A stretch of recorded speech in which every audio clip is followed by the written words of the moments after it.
Mis manos nunca han olvidado el arte de trabajar, de amasar la vida con la harina del sacrificio y el agua de la esperanza. Pero últimamente, el cansancio se ha pegado a mis huesos como una segunda piel. Mi hijo, mi Mateo, el niño que crié entre milagros y horas extras, hoy es un hombre millonario que cree que vivo como una reina. Él no sabe que mi reino se divide entre el calor agobiante de una panadería al amanecer y el olor a desinfectante de unas oficinas vacías por la noche. Me envía, según él, un dinero que nunca llega, una ayuda que se pierde en el abismo de un silencio cruel. Y este Día de la Madre, su abrazo vendrá acompañado de una pregunta susurrada, una pregunta que encenderá la mecha de una verdad que llevo demasiado tiempo tragando en silencio. Acompáñame a descubrir qué pasa cuando el amor de una madre se enfrenta a la más fría de las traiciones. ¿Desde dónde me estás viendo y a qué hora? Déjame tu comentario, dale un me gusta a este video y suscríbete para no perderte. El desenlace. El recuerdo más nítido que tengo de la infancia de Mateo no es de un juguete caro o de una fiesta de cumpleaños. Es el olor a pan recién horneado flotando en nuestra minúscula cocina a las 5 de la mañana. Yo, con el delantal manchado de harina, y él, un pequeño bulto de sábanas en su silla, observándome con sus ojos somnolientos, los mismos ojos de su padre. Ricardo se había ido demasiado pronto, dejándome con un corazón roto y una pila de deudas que amenazaban con ahogarnos. Pero cada vez que miraba a Mateo, el miedo se convertía en una fuerza inexplicable. Por él, aprendí a negociar con el sueño, a estirar cada peso hasta que gritara, y a convertir las lágrimas en oraciones silenciosas. Vendí el pequeño reloj de oro de mi madre, el único recuerdo que me quedaba de ella, para pagar su primer campamento de ciencias. Trabajé turnos dobles en la cafetería del hospital durante años. Mis pies hinchados y adoloridos eran el precio de sus libros de texto, de sus uniformes, de la oportunidad de que él tuviera un futuro que yo solo podía soñar. Cada moneda que ahorraba era una promesa de que él nunca sentiría el frío del miedo que yo sentía cada vez que llegaba una factura. Él era mi proyecto, mi obra maestra, el único legado de un amor que la vida me había arrebatado. Y lo logré. Mateo no solo fue a la universidad, se graduó con honores. Su inteligencia era aguda, su ambición, un fuego que yo misma había ayudado a encender. Consiguió un trabajo en una empresa de tecnología y su ascenso fue meteórico. De repente, mi pequeño niño de la cocina olía a colonia cara y vestía trajes que costaban más que mi alquiler de 6 meses. Mi orgullo era tan inmenso que apenas me dejaba espacio en el pecho para respirar. Entonces apareció Valeria. La conocí en una cena en un restaurante donde los cubiertos eran más de los que yo sabía usar. Era hermosa, impecable, con una sonrisa tan perfectamente pulida como sus uñas. Hablaba de viajes a Europa y de marcas, de lujo con una naturalidad que a mí me parecía de otro planeta. Desde el principio sentí una extraña desconexión. Su sonrisa nunca llegaba a sus ojos, y cuando me hablaba, sentía que sus palabras estaban ensayadas, vacías de un calor genuino. Mateo, sin embargo, estaba hechizado. La miraba como si fuera el sol, y yo, por no apagar su felicidad, me guardé mis dudas en el rincón más profundo de mi corazón. Poco después de que se casaran, en una de sus visitas cada vez más cortas y formales, Mateo, con Valeria a su lado asintiendo con entusiasmo, me hizo la gran oferta. «Mamá, ¿ya no tienes que trabajar más?», dijo, con un tono que pretendía ser generoso. «Valeria y yo hemos decidido que te daremos una mensualidad de 8,000 pesos, para que vivas tranquila, para que disfrutes. Te lo mereces». Me negué. Mi orgullo, esa vieja armadura que me había protegido durante décadas, se erizó. «Puedo cuidarme sola, hijo», respondí, con la voz más firme que pude encontrar. Pero Valeria intervino. Su voz era seda y veneno. «Ay, Isabel, no sea terca. Es por su bien. Ni siquiera tendrá que preocuparse por los bancos. Lo configuraremos todo para que sus facturas de luz, agua y el alquiler se paguen automáticamente desde una cuenta. Usted solo tiene que descansar». La palabra «descansar» Sonaba extraña en mis oídos. No sabía cómo hacerlo, pero ellos insistieron tanto, pintando un cuadro de una vejez dorada y serena, que finalmente cedí, más por agotamiento que por convicción. La primera grieta en esa promesa apareció un martes por la tarde. Una carta con un borde rojo llegó por debajo de la puerta. Un aviso de corte de electricidad por falta de pago. El pánico, ese viejo conocido, me heló la sangre. Llamé a Mateo. Me contestó Valeria. ¡Qué raro!, exclamó, su voz goteando una falsa preocupación. Debe ser un error del banco. No te preocupes, suegra. Yo misma lo soluciono ahora mismo. Tú no hagas nada. Le creí. Pero la luz la cortaron al día siguiente. Avergonzada, humillada, usé mis últimos ahorros para pagarla. No les dije nada. ¿Cómo podía decirle a mi hijo millonario que su ayuda era una mentira? Fue entonces, en el silencio de mi apartamento a oscuras, que tomé la primera decisión. Volví a buscar trabajo. La panadería del barrio necesitaba a alguien para el turno de la madrugada. Mis manos, después de todo, todavía recordaban cómo amasar. El trabajo en la panadería, aunque agotador, tenía una extraña nobleza. El olor a levadura y azúcar al amanecer era un consuelo, un recordatorio de un tiempo más simple. Mis compañeros, gente humilde y trabajadora como yo, no hacían preguntas. Veían las sombras bajo mis ojos y simplemente me ofrecían una taza de café caliente. Por unos meses, creí que podría mantener ese frágil equilibrio. El trabajo secreto, la mentira piadosa para proteger el orgullo de mi hijo, o quizás el mío propio, y el silencio. Pero la vida tiene una forma cruel de desmantelar nuestras frágiles treguas. Todo comenzó con un dolor punzante en la muela del juicio, un dolor sordo que se convirtió en una agonía eléctrica. El dentista fue claro. Necesitaba una extracción urgente, un procedimiento que costaba una pequeña fortuna que yo no tenía. El pánico volvió a visitarme, esta vez con más fuerza. La ayuda de Mateo era una fantasma, y mis ingresos de la panadería apenas cubrían la renta y la comida. Tragué saliva y el orgullo, y volví a llamar. Como siempre, la voz de Valeria, melosa y distante, contestó. Le expliqué la situación, mi voz temblando ligeramente. «Ay, Isabel, qué mala suerte», dijo, con un suspiro que denotaba impaciencia. «Justo ahora Mateo está cerrando un negocio millonario en el extranjero. Imposible molestarlo. Pero no te preocupes, veré qué puedo hacer con la cuenta». Los días pasaron. El dolor se hizo insoportable. La ayuda de la cuenta nunca llegó. El silencio de mi hijo era un abismo. Fue entonces cuando vi el anuncio en el periódico local. Se necesita personal de limpieza para oficinas, turno nocturno. Y así, sin más opciones, añadí una nueva capa a mi vida secreta. Mi día comenzaba a las 4 de la mañana en la panadería y terminaba a la medianoche en los pasillos silenciosos y estériles de un edificio corporativo en el centro de la ciudad. El contraste era brutal. Pasaba de la calidez humana de la panadería a la soledad helada de oficinas impersonales. Limpiaba escritorios de caoba, pulía suelos de mármol y vaciaba papeleras llenas de restos de vidas que no podía ni imaginar. A veces, en los escritorios, veía fotos de familias sonrientes, de hombres con trajes caros abrazando a sus hijos. En una de esas oficinas, la de un vicepresidente, había una foto de un hombre que se parecía a Mateo. Mis manos, cubiertas por guantes de látex y oliendo a lejía, temblaban al limpiar el cristal que protegía esa imagen de felicidad perfecta. Era una tortura silenciosa. Yo estaba allí, invisible, limpiando los vestigios del mundo al que pertenecía mi hijo, un mundo que me había cerrado sus puertas. El abandono no era solo financiero, era emocional, y dolía mucho más. Intenté crear puentes. Le enviaba fotos de las flores que habían brotado en mi balcón. Le dejaba mensajes de voz contándole alguna anécdota graciosa de la panadería, intentando recrear una normalidad que ya no existía. Las respuestas, cuando llegaban, eran monosílabos dictados por Valeria. «Qué bien, mamá. Nos alegramos. Cuídate». O peor aún, veía en las redes sociales las fotos que Valeria publicaba.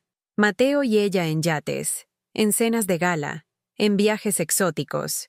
Sonreían a la cámara mientras yo contaba las monedas para poder comprar analgésicos. La brecha entre su realidad y la mía no era un río, era un océano infinito. El golpe más duro llegó en el aniversario de la muerte de Ricardo. Siempre había sido nuestro día, un día para recordarlo juntos. Lo llamé, con la esperanza de escuchar su voz, de compartir un recuerdo. Valeria, ¿cómo no?, contestó. Isabel, Mateo está en una conferencia telefónica muy importante, dijo, su tono más frío que de costumbre. Además, él cree que no es sano aferrarse tanto al pasado. Hay que mirar hacia adelante. Colgué el teléfono. No lloré. Sentí como si algo dentro de mí, una pequeña llama de esperanza que me negaba a apagar, se hubiera convertido en hielo. Mi hijo no solo me había olvidado, estaba permitiendo que su esposa borrara activamente la memoria de nuestro pasado, la memoria de su propio padre. La soledad en ese momento fue tan física, tan aplastante, que tuve que sentarme para poder respirar. El cansancio de mis 2 trabajos no era nada comparado con el peso de ser un fantasma en la vida de mi único hijo. Y con el Día de la Madre acercándose, esa visita que antes anhelaba, ahora se cernía sobre mí como una amenaza, como el preludio de una tormenta inevitable. La víspera del Día de la Madre llegó con una llovizna fría y persistente, un reflejo perfecto del estado de mi alma. El agotamiento físico era una constante, pero el cansancio del corazón era infinitamente peor. La visita de Mateo y Valeria se sentía menos como una celebración y más como una inspección, una actuación en la que yo tenía el papel de la madre agradecida y ellos, el de los hijos generosos. Esa noche, incapaz de dormir, sentí una necesidad abrumadora de conectar con algo real, con un tiempo en el que el amor no era una transacción ni una mentira. Me dirigí al viejo armario del pasillo, donde guardaba una caja de cartón sellada con cinta, adhesiva amarillenta. Cosas de Ricardo.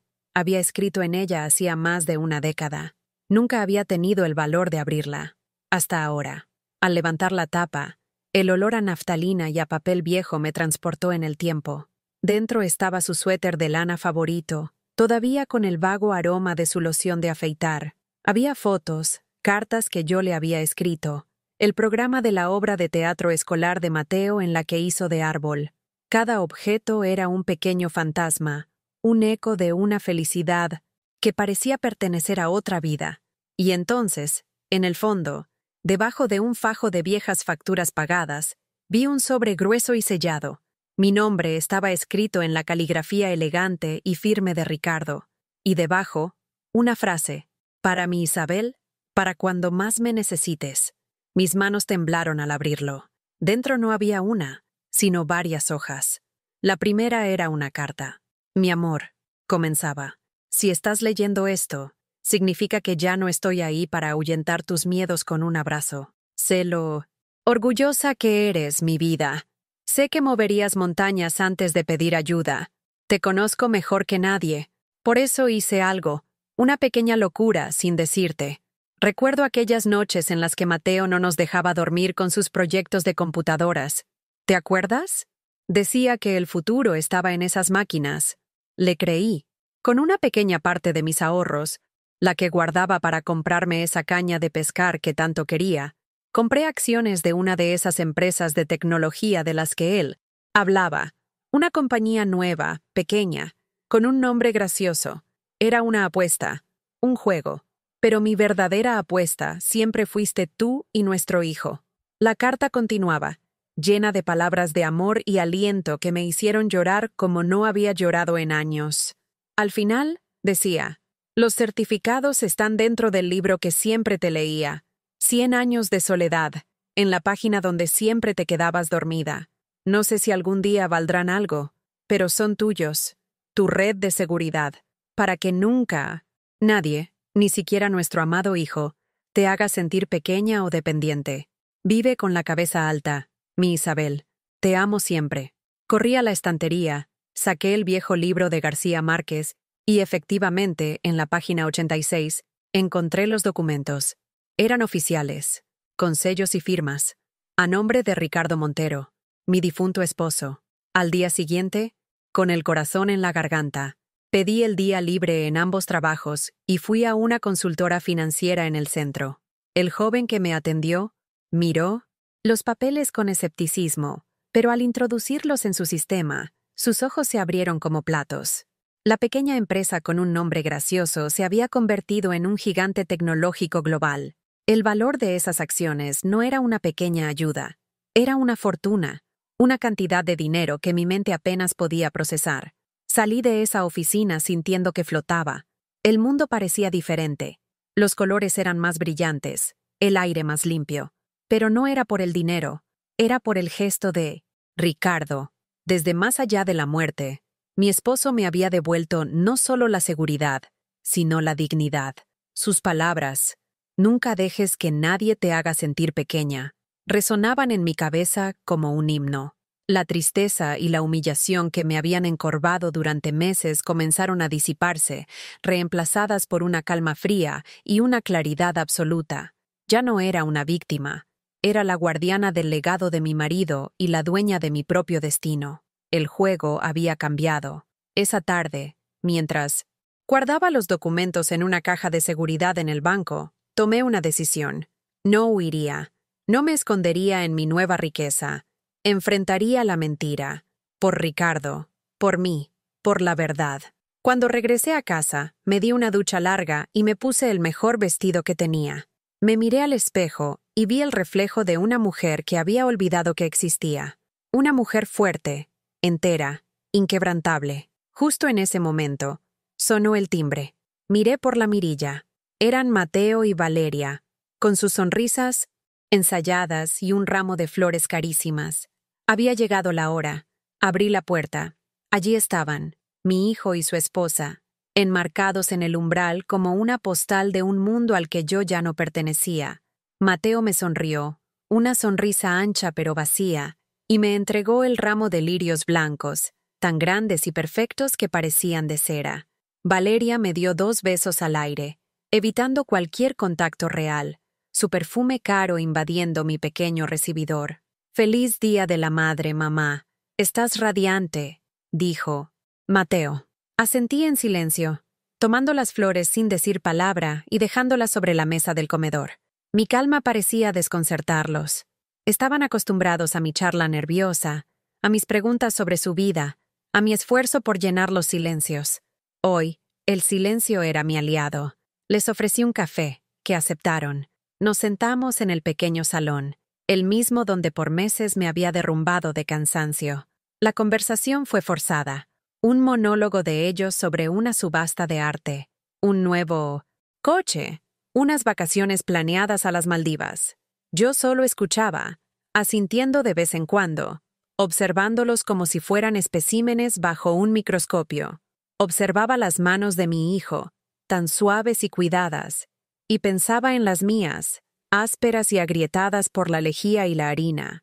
Observaba la pulsera de diamantes en la muñeca de Valeria, que destellaba con cada gesto, y pensaba en mi cita con el dentista, pagada con semanas de trabajo nocturno. Finalmente, como si siguiera un guión invisible, Mateo se levantó y se acercó a mí. Se arrodilló a mi lado, un gesto que pretendía ser tierno, y me abrazó. Sentí su traje de cachemira contra mi mejilla, y entonces, su aliento cálido en mi oído. Su voz fue un susurro cómplice, cargado de una ignorancia que era casi criminal.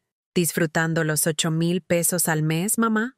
Esa fue la cerilla, la que encendió el fuego que había estado contenido por tanto tiempo. Pero no exploté. Me aparté de su abrazo, con una lentitud deliberada. Lo miré directamente a los ojos, y debió ver algo en los míos que nunca había visto antes, porque su sonrisa vaciló. Mi voz, cuando salió, fue apenas un murmullo, pero cortó el aire de la habitación como un cuchillo.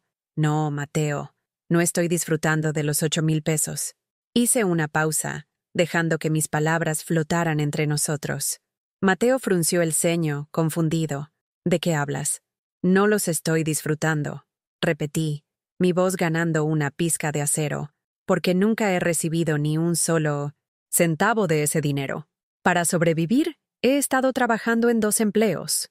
El rostro de Mateo pasó de la confusión a la incredulidad. Se rió. Una risa nerviosa. Mamá, eso es ridículo. Valeria se encarga de la transferencia cada mes. ¿Verdad, cariño? Se giró hacia su esposa, buscando la confirmación que lo anclaría de nuevo a su realidad. Valeria forzó una sonrisa condescendiente.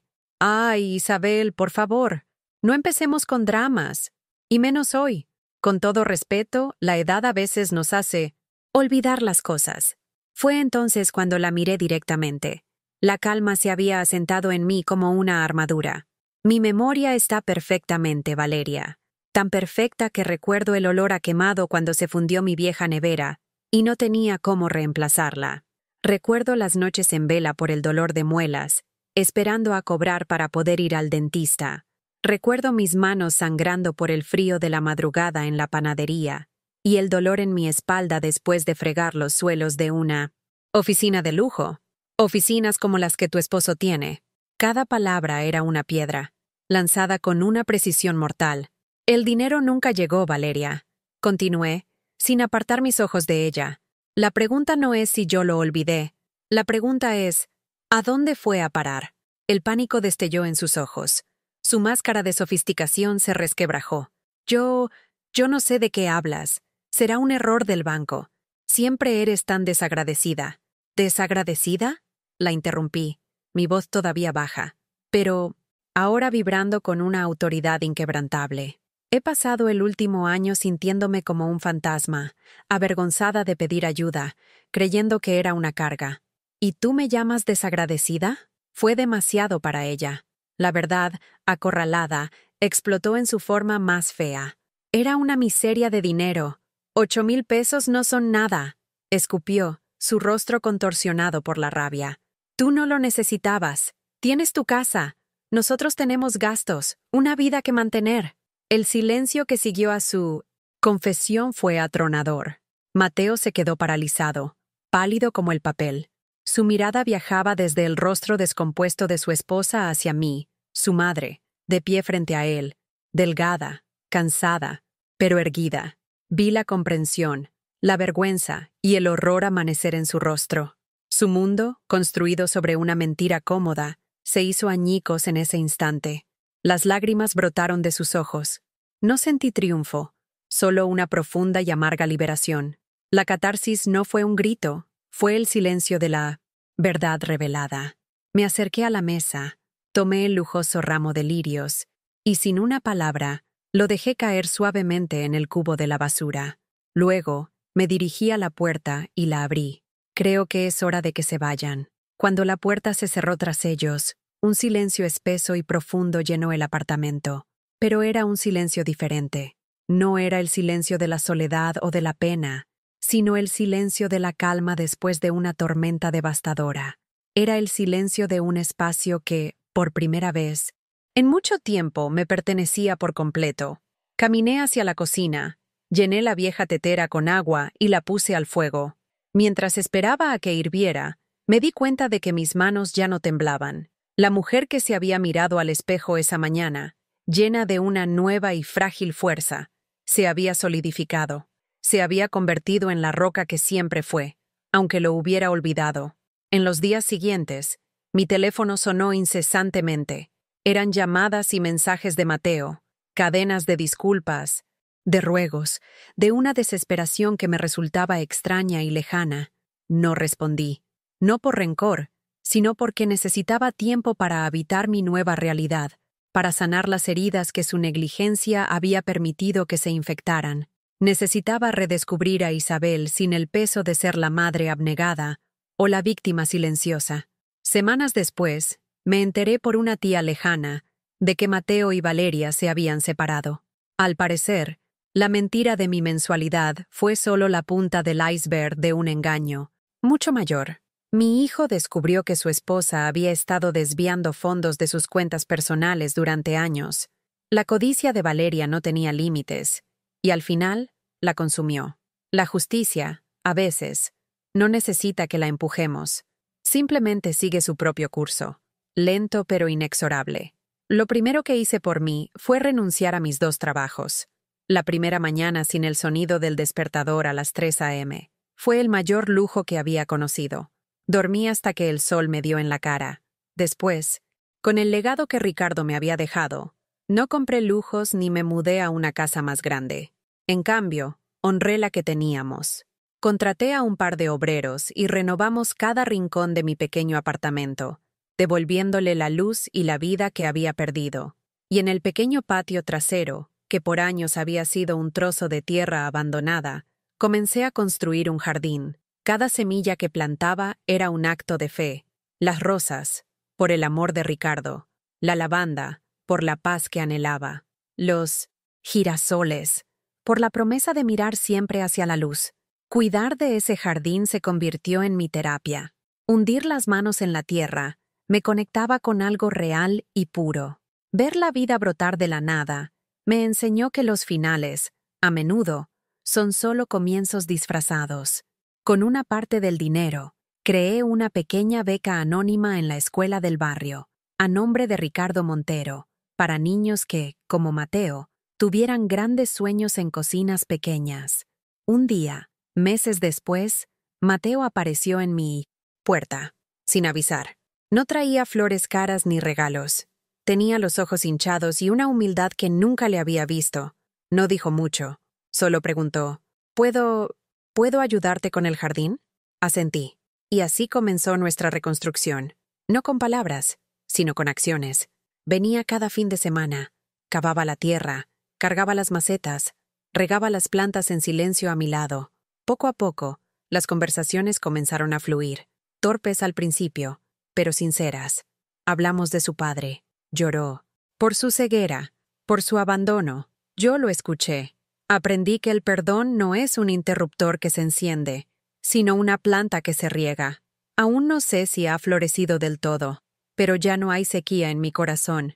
Mi vida ahora es tranquila. La riqueza no está en la cuenta del banco, sino en la paz de mis tardes. Está en el sabor del té de menta de mi propio jardín, en el sonido de los pájaros por la mañana, en la comodidad del silencio elegido, no impuesto. Aprendí que la dignidad es el único tesoro que nadie puede robarnos, a menos que se lo permitamos, y que el amor más grande no es el que nos rescata, sino el que nos da las herramientas para rescatarnos a nosotros mismos, tal como Ricardo hizo por mí. A veces, al atardecer, me siento en mi pequeño banco del jardín, con una taza de té caliente entre las manos, y observo cómo el cielo se tiñe de naranja y violeta. No me siento sola. Siento la compañía de los recuerdos hermosos y la serenidad de saber que, sin importar la tormenta, siempre se puede volver a florecer. ¿Te ha conmovido la historia de Isabel? ¿Qué lección te ha dejado? Cuéntame tu opinión en los comentarios. Nos encanta leerte. Si esta historia te ha tocado el corazón, por favor, dale un me gusta. Compártela con alguien que necesite escuchar este mensaje. Y no olvides suscribirte al canal para más historias que nos hacen reflexionar. Gracias por acompañarnos hasta el final.